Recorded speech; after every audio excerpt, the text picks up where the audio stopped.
She's a trendsetter and dream maker who's helping women, young and old, be empowered to change the world. That's right. As a former model, celebrity DJ, and philanthropist, our next guest isn't only the creator of Black Girls Rock, she's also a black girl who rocks. Yes. Beverly Bond, welcome to Rise 360. Thank you for having me. Now, for those living under a rock, tell us more about your organization, Black Girls Rock. Well, I started Black Girls Rock in 2006, and when I started it, it was really an idea for a t-shirt. But as I started to create this t-shirt, I was writing down the names of many women who rocked throughout history and currently, and as I'm writing the names down, I'm realizing that this is actually a bigger message, a bigger statement, and an affirmation that all of our women needed to hear, and I needed to do something more. And so I decided at that moment that I would not just make this t-shirt line, but I was going to start this award show to honor our women who are pillars of our history and our society, and also honor them, to show our young girls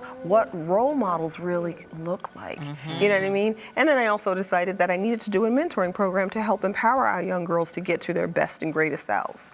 Well, and I think it's so inspiring. I went to the taping of the Black Girls Rock program that'll be airing this Sunday, and it was phenomenal. Tell us a little bit about some of the honorees you'll be having this year. Oh, this year's, it's an incredible show this year. We're honoring Marion Wright Edelman. We are honoring Mara Brock-Akil.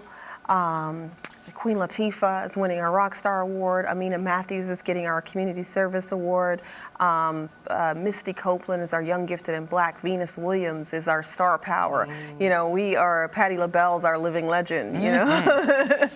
So we have a great show lined up, an incredible show. Now let me ask you, also are committed to celebrating everyday heroes. Yes. Why was that so much of an important part of this movement? Because there are women out here who are doing amazing and incredible things to uplift and empower our community, and they should be recognized, and the work that they do needs to be showcased and shown that this is rock star work for real. Right. You know what I mean? This is what it looks like. And so certainly, you know, with our community activist or community service award, Amina Matthews' story, I think it's going to resonate with so many people. This is a woman who literally puts herself in the line of fire to stop the violence in Chicago.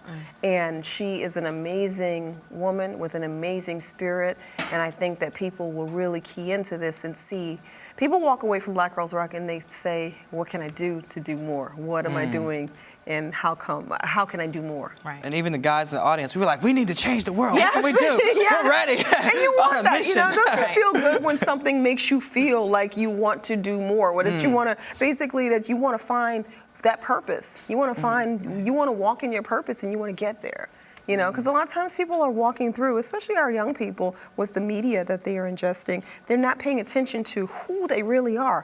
What moves you? What's your passion? What's your vision? What's your mission?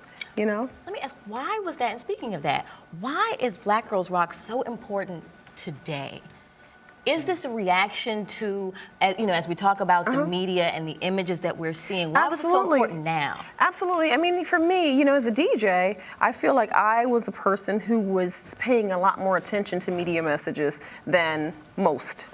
I'm paying attention to the music, I'm paying attention to videos, I'm paying attention to the lyrical content. You know, as a person who respects and loves music, I also had to be aware of some of the music that was not so empowering and not even creative and artistic, and what kind of messages were seeping through, and how, and really what I was thinking about is how are our young boys and young girls, how are they internalizing this? How is this creating relationships amongst them, and how will they grow up, and how will they see each other? You know, so all that stuff matters, and I think that media messages definitely was a reason that Black Girls Rock was started to counter a lot of those media messages, and also a lot of the lack of seeing us anywhere in media. You know, and so it is definitely important now, especially now. And besides the empowering messages you'll give during the Black Girls Rock show, you also have some power players on stage performing. Oh yeah, Tell us about some of the performances. We've got some great performances. Kelly Rowland, Jennifer Hudson, Amber Riley, Alice Smith, who a lot of people actually don't know about, but she is one of the most amazing singers, performers. Right. You know, let's see. Patti LaBelle. Need I say more? Right. Need you say more. Now, Ebony Magazine listed you amongst their Power 100 list for 5 years in a row. And Ebony Magazine named you one of the most influential blacks in America. Wait, did I make the list this year? Is it out? Or It's you not talking out last yet. year? It's not out yet. Okay. Are you giving away something? Yeah, girl, they called me yesterday, last Tuesday, and congratulations. The new list isn't out yet. But Okay. Yeah, but yeah. Well, how do you feel about this? About that? The idea that people are crediting you with helping to change the world. Did you ever set out, girl? Own it, sister. Own it. You said Black Girls Rock on prime time now. Okay. Oh, Okay. blush. Sorry. Did you set out? Well, let me ask. Did you set out when you were first envisioning this process? Did you set out to change the world? Did you know how big this would get? When I started it, I did see it, but I would always say yes and no. Meaning that I saw when you have a vision and you have a mission and you're working on it, you believe it. Oh, this is going to be big. But you don't really see it coming along. And every once in a while, something like what you just did to me right now will overwhelm me, and I'll think about it. But what I have done the whole time is I've just forged ahead because I knew I was focused on the mission. I was focused on the message, and so I kind of stay away from watching the press or watching what people think. You know what I mean? I try to stay low and DJ my little parties just so I can keep myself grounded and be me. But every once in a while, it will be something that someone says or someone writes to us or that makes you realize that this is really affecting a lot of people. And it's a wonderful thing. It's just it is a responsibility. It's a responsibility to keep that message and keep growing the work that we do and keep growing the organization, the mentoring programs. We're working on a research think tank for Black Girls Rock to be able to be a research hub. So it's. Well, you are carrying the torch very well. Thank and you. I have to ask you, before Black Girls Rock, many people knew you as the DJ that kept the party rocking. I'm still the DJ that keeps the party rocking. Well, how did you get into that? And is it true that you tried to veer from that path at first? Well, yeah, I actually didn't think. I was a model, so I didn't think of DJing. I mean, I love music. I always collected records like a DJ. All my friends are DJs. A lot of my friends are DJs. I was always in the middle of the music conversation with the guys about, who made what beat, where did that sample come from, all of that, And I was also a dancer, so I was the person the DJ played for. So all of that to say that while I was doing everything to become a DJ, I never wanted to be a DJ. And so when I actually decided to do it, it was just really going to be a hobby. I was going to move to LA, and I was just like, I'm going to take my records with me and I'll just DJ, like on the side, Right. And I never thought it was going to be, I didn't know, that there were such a thing as a big, and I don't think when I started in 2000, I don't think it was really a celebrity DJ was not the thing. Right. And we actually became celebrity from myself and Mark Ronson. We became celebrity because of being a DJ, not the other way around. Now today, people are celebrities and then they become, I'm going to DJ, and so that takes it. But you had to really show and prove to get to that level. So yeah, that's still my thing. I don't think I love spinning. I mean, yeah. Well, you say it's still your thing now, and I know when you began, you were saying that you were a little afraid at points to take on that responsibility to keep everyday dancing on the dance floor. Yeah. Do you still have that fear of okay, no. and what do you got to do? What is the key? You're nice with yours. I know I can keep them on the floor. Okay, so then, that's where my confidence shines. You got that. But what about for those early DJs that are still in that same place you once were many years ago? What are the keys? Tell us that. What are the keys to keeping people on the floor? Let me clarify that, because I might have been nervous. And when I said I didn't want to take on that responsibility, I really meant it. I already looked at being a DJ as a responsibility. And I think that's the key. You have to respect it. If you don't respect it, then you're not going to come in trying to give it everything that you've got and everything that it deserves. It means never underestimating your crowd. Don't assume that they don't know anything about music. If you go in and you're just going to play the radio all day long, then you're kind of, what is your thing? You know what I mean? Also know your music. I mean, the thing is, I came up in a time when we knew music. You know what I mean? We know music history, and that's one of the things that we teach to our girls. They don't just learn how to DJ. We teach them they're nice with their skills. They're nicer than me. But we also teach them the importance of knowing their music history and culture, because you have to.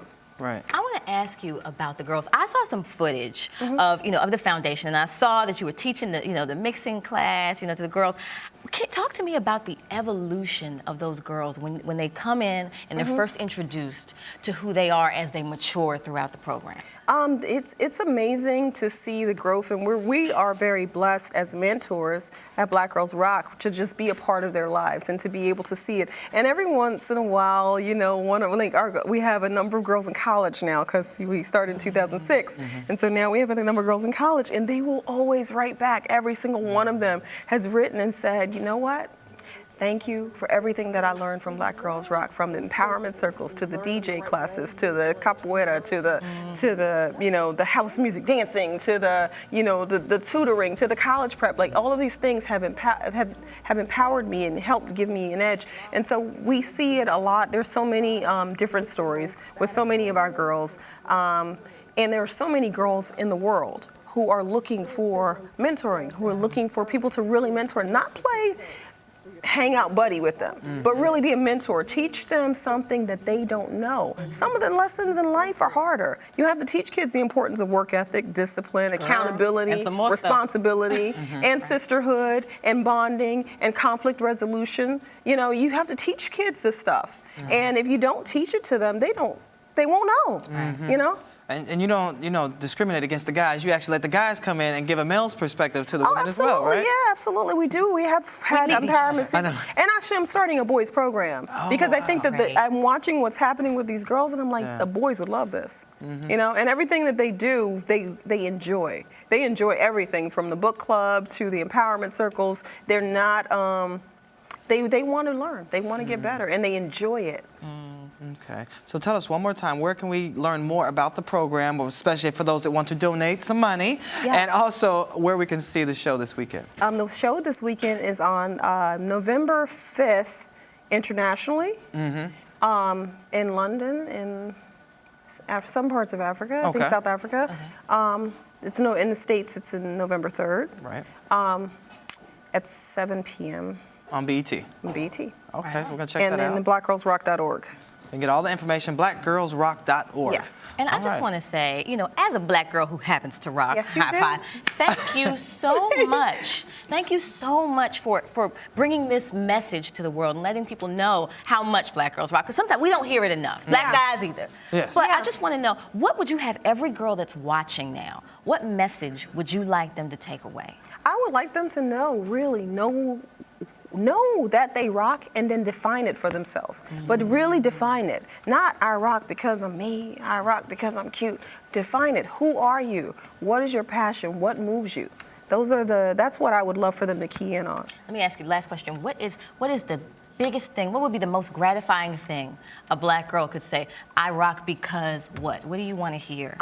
There's so many things, and I don't necessarily say that I want to hear it. For me, I rock for so many reasons. I rock because I give. I rock because I care. I rock because I put God first. They can find those things that make them rock and continue. Add on to your list. You know what I mean? It should be more than one thing that makes you rock. Girl, my list is like 17 pages. Oh, Lord. On that note, thank you for rocking with us today. Thank you for rocking with us. We appreciate your time. Thank you. All right. And you're watching Arise Entertainment 360.